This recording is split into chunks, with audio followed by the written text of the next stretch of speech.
Azərbaycanda oyun var.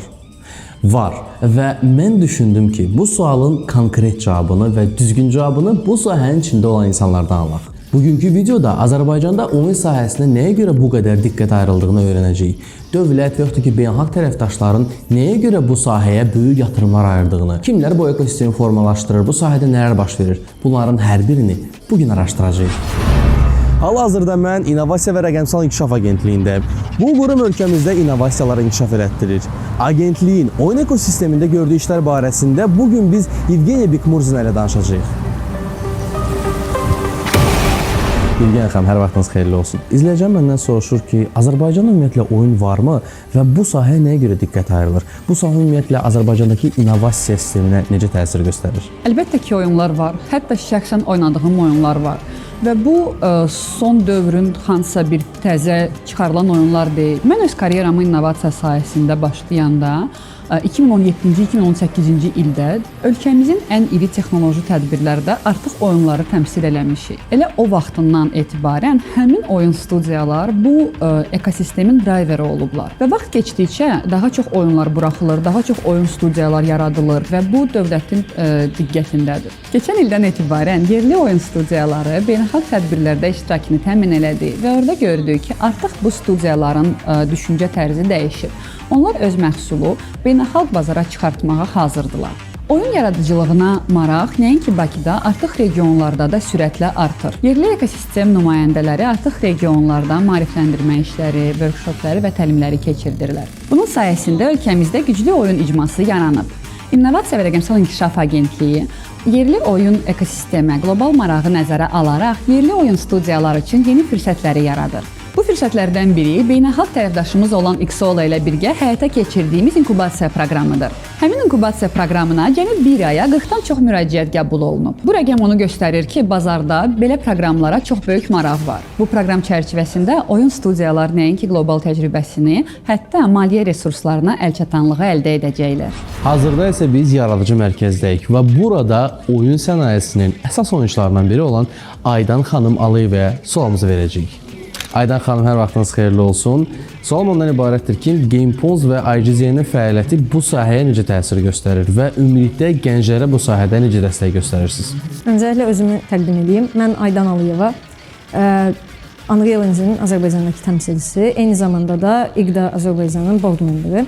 GamePons və İqDA Azərbaycan özü yaradıcı mərkəzin GameTech klasteri üzrə partnyorlarıdır və GamePons yaradıcı mərkəzin GameTech klasterinin baş operatorudur. GamePons və İqDA Azərbaycan yaradıcının nəzdindəki inkubasiya komandalarına mentorluq dəstəyi, eyni zamanda da onların öz oyunlarını hazırlaya bilməsi üçün texniki dəstəkdə kömək edir. Texniki dəstək yaradıcı mərkəz tərəfindən, mentor dəstəyi və sessiya dəstəkləri isə GamePons və İqDA Azərbaycan tərəfindən verilir. Hədəfimiz də budur ki, Azərbaycanın oyun ekosistemini böyütmək, inkişaf etdirmək və bunu indi komandalarla, yəni yeni başlamış, belə deyək, professional olmayan indi komandalarla başlayaraq professional səviyyəyə çatdırmaq. İndi isə biz Azərbaycanda fəaliyyətə başlayan beynəlxalq platforma Xsola'nın nümayəndəsi ilə görüşürük. Fuad bəy, xoş gördük. İlk olaraq sizə o sualı vermək istəyirəm ki, Xsola kimi beynəlxalq platforma nəyə görə məhz Azərbaycanı seçdi? Burada sizin şirkət hansı potensialları görür? Xsola keçən ildən bəri bir neçə dəfə Azərbaycana səfər edib və qərara gəlmişdik oyun sənayesində inkişafı görüb Azərbaycanda da ofis açsınlar. Çünki bizdən ildən ilə studiyaların sayı da artır, maraq da çox yüksəkdir və açığı son qərar o idi ki, biz burada regional bir ofis açaq. Regional deyəndə həm Qafqaz ölkələrinin və həm də Mərkəzi Asiya ölkələrinin bütün oyun sənayesinin inkişafı Azərbaycandan dəstəkləyək və idarə eləyək. Bundan əlavə bizim bir neçə istiqamətimiz var. Ondan biri Xsola StarNest Akademiyasının qurulması.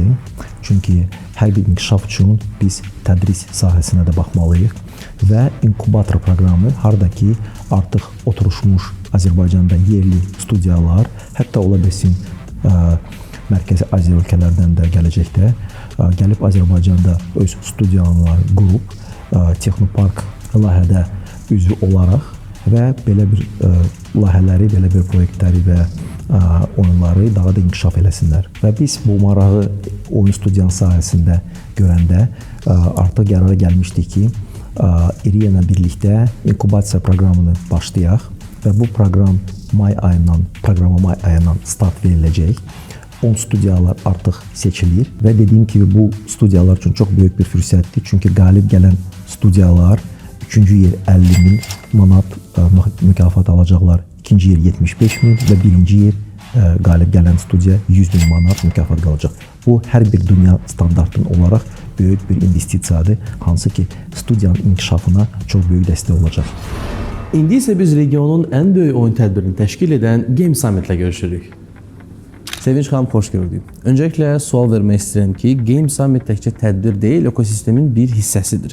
Bəs bu cür tədbirlər ümumiyyətlə konkret olaraq nəyi dəyişir? Bəli, siz çox düz qeyd etdiniz. Game Summit sadəcə tədbir deyil, eyni zamanda bu oyun ekosisteminin bir hissəsidir. Game Summit-in əsas məqsədi ondan ibarətdir ki, bizim tədbirdə, böyük platformada insanlar bir-biri ilə tanış olur, şəbəkələşmə gedir. İki insan bir araya gələndə burada artıq hansısa yeni ideya, maraqlı ideya, yeni məhsul və innovativ bir hansısa məhsul yarana bilər. Ona görədir ki, bizim tədbir ildə 2 dəfə biz keçirdirik bunu. Bir dəfə yayda olur, bir dəfə qışda olur. Game Summit-də bütün hər kəs yığışır. Burada oyun sənayesinə aid olan spikerlərdən tutmuş, adi hansısa ola bilər ki, şagird də gələ bilər.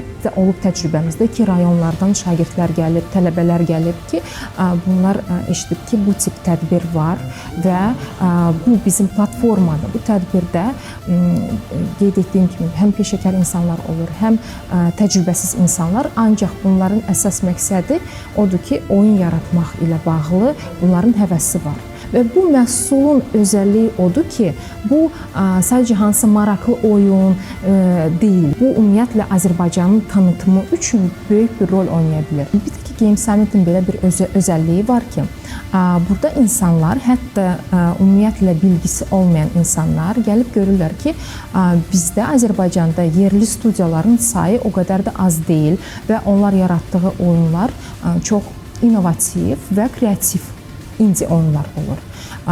Bu onu göstərir ki, yəni bizdə böyük bir potensial var. Game Summit də bunlara kömək edir. Adətən biz həmişə dəstək oluruq ki, bizim yerli studiyalarımız bizdə çıxış etsinlər, oyun treylerini göstərsinlər, demo versiyaları göstərsinlər və bunu bütün insanlara yaysınlar ki, başqa insanlar kimə maraqlıdır, gəlib baxsınlar, test eləsinlər oyunları və bu bunlara həm motivasiya baxımından çox yaxşıdır, həm də ki, ümumiyyətlə orada investorlar da olur, hər tərəfli bunlara hansı dəstək ola bilər. Və sonda gəlin yerli oyun yaratma təcrübəsi ilə yaxından tanışılaq. Biz hal-hazırda Cool Beers oyun studiyasındayıq. Bəkir bəy və Miya xanım, təşəkkür edirəm məni qəbul etdiyiniz üçün. Sualım ondan ibarətdir ki, siz Azərbaycanda oyun yaratmaqla məşğulsunuz. Azərbaycanda oyun yaratmaqla real gəlir əldə etmək mümkündürmü? Bəli, Azərbaycanda oyun yaratmaqla gəlir əldə etmək tam realdır.